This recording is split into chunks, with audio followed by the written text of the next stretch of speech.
Good morning, all. And I haven't talked to you this year. I haven't talked to you much, but welcome to 2018. Happy New Year. And on this Wisdom Field Wednesday, I want to talk about, excuse me. I want to talk about,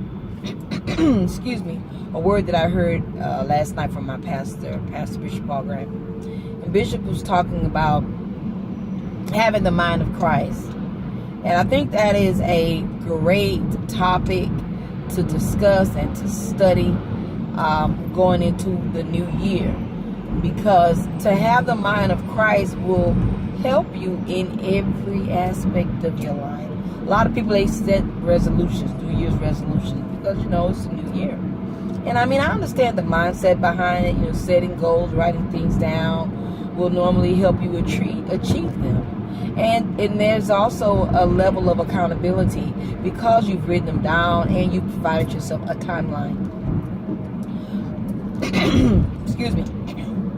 But when you begin to align your resolutions and your vision for 2018 with the Word of God by making sure that you have the mind of Christ, oh wow, that will help you to meet those goals, and also to help you not to set not to set goals that are truly unachievable, and also that are not really within the realm of holiness. Some people, they set goals, but it may not be within your destiny. So that's why it's good for you to study how to have the mind of Christ in 2018.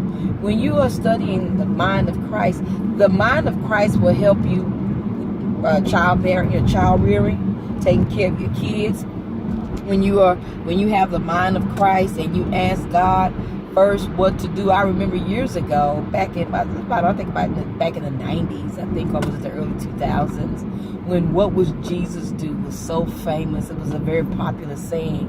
But for us that are saved, and when we are striving to learn God and to know God, and so that we can have that mind of Christ, we do want to ask ourselves, hey, what would Jesus do?